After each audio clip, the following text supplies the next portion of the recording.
LMG mounted and loaded!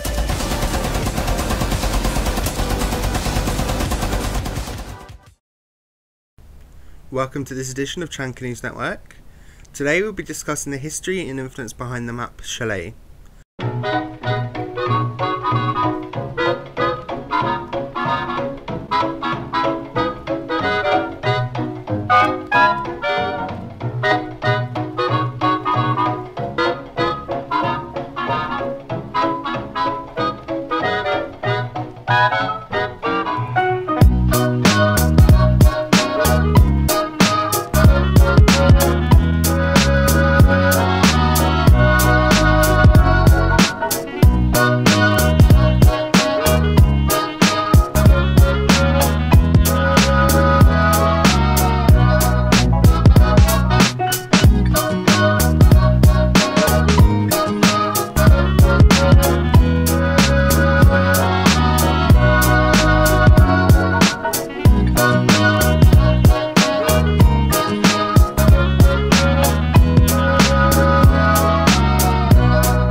The tactical guide describes Chalet as located near the Alpine village of Courchevel, France. This decent-sized site depicts a luxurious, snowbound chalet set deep in the mountains and surrounded by grounds that include a small helicopter landing pad. The environment bears particular constraints, as a thick, heavy layer of snow makes it impossible to exploit the roof or to scale or rappel down walls. The chalet includes a basement with 2 garages, a wine cellar, a main floor with a bar and a games room, and an upper bedroom floor with a library. There was only 2 concept images I could find for Chalet. The first is a very modern looking building. The building features large glass windows and replacement of walls, and the inside of the building looks a lot brighter than some of the other artwork. This, in contrast with the other piece of art I found. Now before I say anything about this art, I want to mention that I can't find anything to say that this is official. I couldn't find it posted on any Ubisoft channels or by any of the texture artists, but I found it through Google and it linked to an album of what was supposedly concept art from Siege. So I don't know if someone uploaded it from Ubisoft but they didn't put their name on it or whatever. But anyway, this piece looks like the exact opposite of the other concept art. The building looks a lot older and overall a lot darker than the other one. Now this next one isn't concept art for Siege, however it is concept art for Rainbow Six Patriots. This was the cancelled single player game. Now in this image we can see a chalet, and this to me looks a lot more like the first concept image art we saw with the big glass windows. Also, I really wish this concept art was looking a little bit further to the right, because the angle that this photo is at reminds me more of House than it does Chalet. Chalet takes place in Courchevel in France, as already mentioned, which is a skiing resort in the Alps. It is known as the biggest connected ski area in the world. When researching the location, I found this picture which instantly made me think of Chalet. Most chalets are fairly similar, but this one seems really close, and looks like one of the levels is just moved underground rather than above ground as it is in this picture. Moving on to as why it is in the game. Courchevel is a well-known place where the wealthy from all over the world head to ski. So with this information, has there been any terrorist attack, hostage takings or anything similar in Courchevel? Well, from what I can find, no. But after researching Oregon, which will be in a future video, the first thing that came to my mind was Ruby Ridge. Now, to quickly cover it, Ruby Ridge is an event in America where the FBI had a standoff with a family, an armed standoff at that. This was because the owner of the house, Randy Weaver, did not appear in court after firearm charges. During the siege, Weaver's wife, son and dog were all killed by the FBI.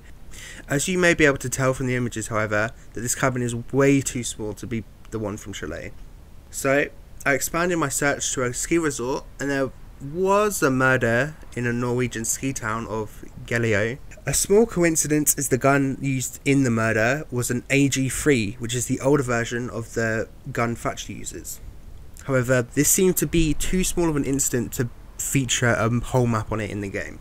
There is one incident that happened in the Alps, which whilst it doesn't really fit the definition of siege, it is still interesting. About an hour away from Courchevel, near a town called Chevelin, was the Annecy shootings. Now, if any conspiracy theorists are watching, you may be aware of this event already, as there is a lot of unresolved shit around this thing. The Annecy shootings occurred in 2012, where 4 people were murdered. 3 members of the Al-Halili family, a father, his wife, and her mother, all died in the car, and also a French cyclist named Sylviane Molière. The Al-Halili daughters were also in the car, but hid behind their dead mother's legs until the police discovered them. There have been multiple theories to the murder, such as Al-Halili worked on a space contract, so it was thought he was assassinated because of this contract. There was also reports of a family feud, which could lead to a contract killing. The police suspected it could just be a lone psychopath. The odd thing about the murder is that it was carried out by a Luger pistol, which was first produced in World War I. All of those that had died had 2 shots to the head, apart from the cyclist, which had 7 shots. This is a really interesting case, and I'd recommend everyone to go and read more about it. It feels like something out of a James Bond movie. It's very, very weird. As I mentioned earlier, Chalet was originally planned to be in Rainbow Six Patriots. However, this is not the first time a Chalet has been featured in a Rainbow Six game. In Rainbow Six 2, Rogue Spear, there was a mission called Silver Snake, where you would raid a dacha, which essentially means holiday home in Russian.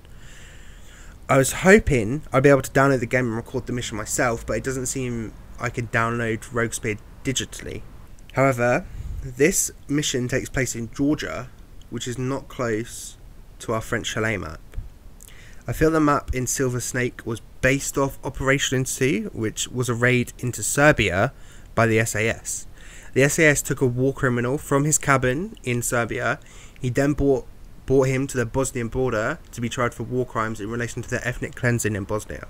The previous Rogue Spear map was then the influence of this new siege map. Now, moving on to Easter eggs. This map doesn't have anywhere near as many as Bank, but there's still a cool few things about. In the corner of the gaming room, there's a small business card on the wall which says Rainbow Six. It kind of looks like an advertisement for a dentist, which would be a bit weird, but who knows. The wine barrels in the wine cellar also have the Rainbow Six logo on them. And finally, in the wine cellar there is a radio on the table playing some music. These songs are Frank's in Town, Easy Does It, Manhattan Strut, and Everything Goes, all of which are performed by Ebe Glinderman. This has been Chanka News Network. Thank you for watching. If you want to stay up to date with these and the weekly news updates, you can subscribe to me on YouTube or follow me on Twitter. And as always, remember, Chanka will always stand by you.